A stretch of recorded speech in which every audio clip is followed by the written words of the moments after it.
로서 보이신 것은 첫 장막이 서 있을 동안에는 성소에 들어갈 길이 아직 나타나지 아니하는 것이라. 이 장막은 형제까지의 비유니 이에 따라 드리는 예물과 제사는 섬기는 자를 그 양심상 온전하게 할 수 없나니 이런 것은 먹고 마시는 것과 여러 가지 씻는 것과 함께 육체의 예법일 뿐이며 개혁할 때까지 맡겨둔 것이니라. 아멘. 초대교회에 일어나는 모든 역사는 정말 성령 하나님의 권능 속에 큰 이적과 능력들이 나타났습니다. 유대교를 버리고 예수님을 믿는 이방 유대교 성도들뿐만이 아니라 이방 출신 성도들도 점차 확대되고, 그리고 하나님 나라는 예루살렘에 머무는 것이 아니라 온 유대와 사마리아 그리고 유럽과 아프리카를 지나 전 세계로 곳곳으로 뻗어나가는 놀라운 역사도 일어났습니다. 또 뿐만 아니라 베드로의 권능의 말씀으로 그달에 예수님을 믿는 성도들이 3,000명 또 4,000명이 나타나는 기적도 나타났죠. 근데 물론 그런 긍정적인 변화도 성경 말씀 사도행전을 보면 나타나지만 안타까운 일들도 있었습니다. 그 중에 하나가 유대교 출신의 크리스찬들이 핍박과 고난에 너무나도 힘들어 다시 유대교로 변절되는 그런 사건들이 있었어. 히브리서 기자는 이런 일을 대상으로 핍박에 못 이겨 다시 유대교로 가는 그 마음을 버리고 주님께로 나아올 것을 강조했습니다. 그래서 오늘 본문은 특별히 그들이 사랑하고 그들이 사모했던 성막 그리고 예법과 성소에 대한 말씀으로 히브리서 기자는 오늘 강조하고 있습니다. 이것을 참조하시고 내용까지 1번을 보겠습니다.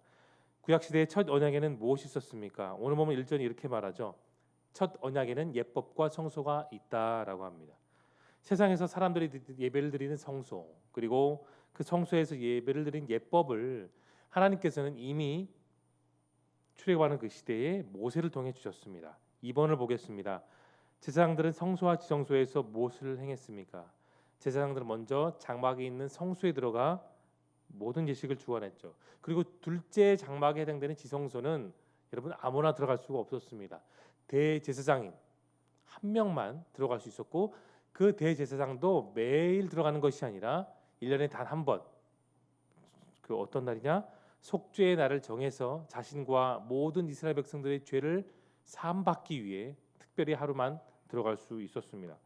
여기서 중요한 것은 구약의 모든 제사에는 다 제물이 있어야 되고 피가 있어야 되는 거죠. 그렇다면 여러분 왜 하나님께서는 그렇게 피를 그렇게 강조하셨을까요? 그 의미를 바로 알기 위해서는 우리는 레위기로 올라가야 됩니다. 레위기 17장 11절에 하나님은 이렇게 분명히 말씀하셨습니다. 육체의 생명은 피에 있음이라. 내가 이 피를 너희에게 주어 제단에 뿌려 너희의 생명을 위하여 속죄하게 하였나니 생명이 있으므로 피가 그 죄를 속하느니라. 이렇게 하나님은 미리 말씀하셨습니다. 구약 시대에는 성전 그리고 성막에서 끊임없는 피와 제물이 있었습니다. 희생 제사를 드렸죠. 그런데 그 드릴 예물의 특징이 두 가지입니다. 첫 번째 살아있어야 되는 것, 두 번째 정결해야 되는 것이죠. 그러나 구약 시대 때 드려졌던 희생 제물의 피는 여러분 우리가 알고 있는 것처럼 진정으로 모든 죄를 완벽하게 100% 해결하지 못했습니다. 그래서 하나님은 자신의 독생자인 예수님을 정해진 시간에 이 땅에 보내주심으로 단번에 예수님은 자신을 들여 화목제물의 제사가 되셨습니다. 그리고 그 이후에 더 이상 희생제사와 제사를 통한 피는 아무런 의미를 갖지 못하고 오직 예수님의 보혈의 권능, 그 예수님의 보혈만이 완벽하게 모든 제사와 모든 예배를 속죄하시는 의미가 된 것을 우리는 잘 알고 있습니다. 3번 연구와 묵상을 봅니다. 첫 장막이 서 있는 동안 성소에 들어가는 길이 아직 나타나지 않은 이유가 무엇일까요? 여러분 지성소란 장소는 무거운 두꺼운 휘장이 가려져 있었습니다. 그래서 그 길은 아직 열리지 않았습니다.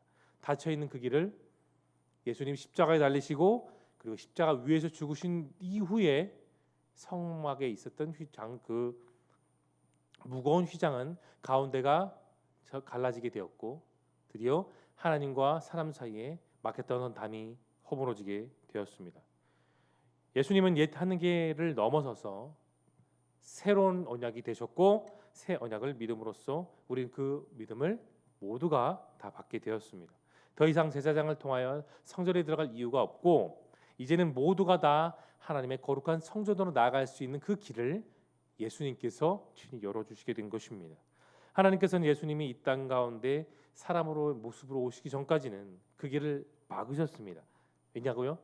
아직 정해진 때가 되지 않았기 때문입니다.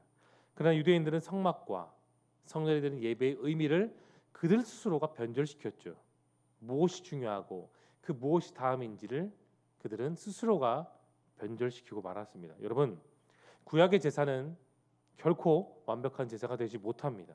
짐승의 피가 사람의 죄를 완벽하게 해결하지 못하기 때문이에요. 그래서 하나님은 예배의 완전함, 죄를 온전히 사하시기 위해 예수님을 십자가 못 박히시는 그 계획을 친히 이루셨고, 그리고 부활하시고 또한 우리 모두에게 믿음의 증거, 소망의 증거, 예배의 증거, 회복의 증거로 삼아 주심을 여러분 오늘도 기억할 수 있기를 예수님의 이름으로 축복합니다. 느낀 점을 보겠습니다. 예수님을 통해 하나님께 가는 길이 열리기 전까지는 대제사장이 지성소에서 희생제사를 드렸던 것을 보며 여러분 무엇을 느끼십니까? 여러분, 옛 언약의 근거에서 보면 어느 누구도 하나님께 나아갈 수가 없어요. 모세조차도 예수님 하나님을 쉽게 뵙지 못했습니다. 옛 언약만큼 죄를 걷고 확실하게 해결하는 것도 못했습니다.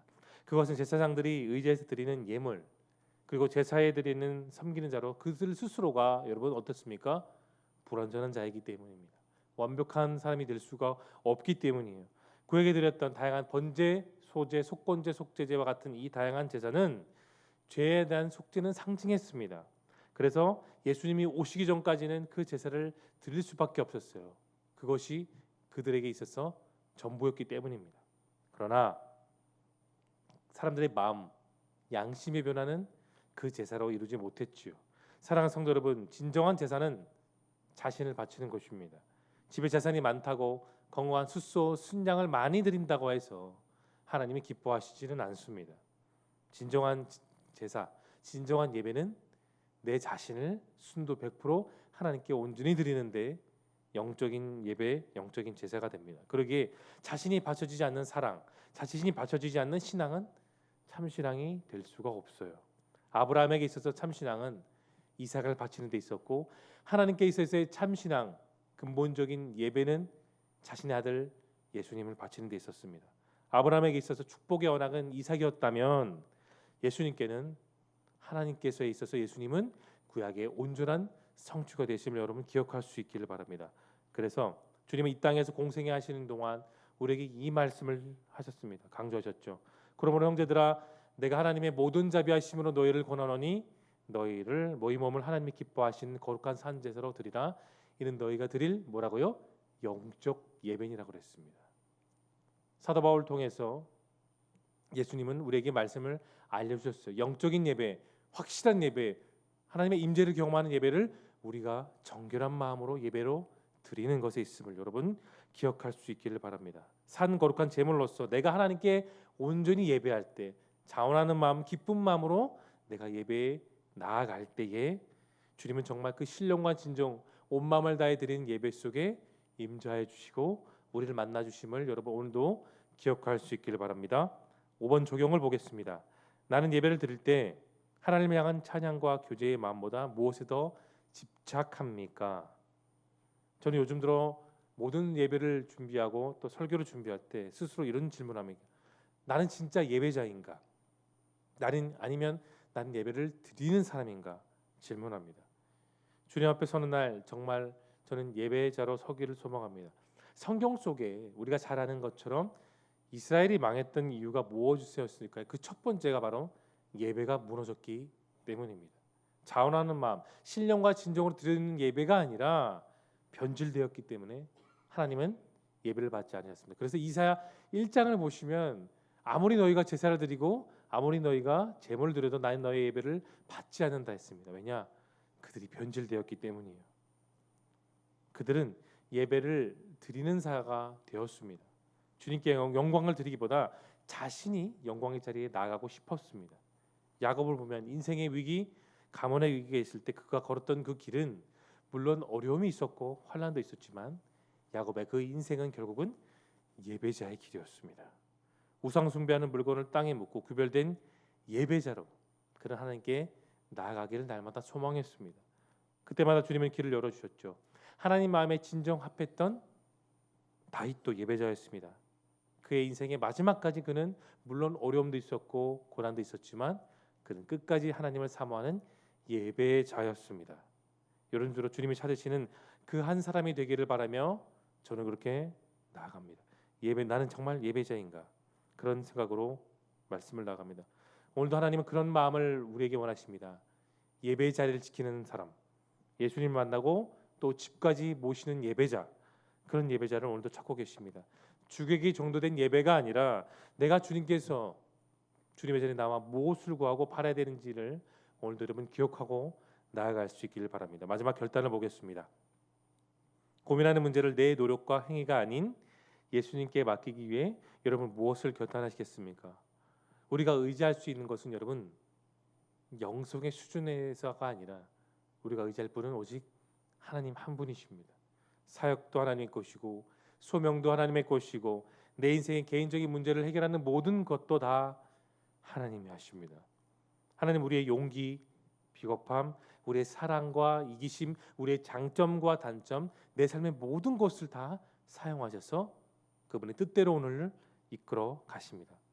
그리고 그분은 죄인의 무리도 평화의 도구로 쓰셔서 우리의 삶 속에서 그 하나님의 역사를 성경 속에 있던 것처럼 그 성경에 있는 모든 역사를 우리의 삶 속에서 그대로 다 쓰고 싶기를 원하십니다.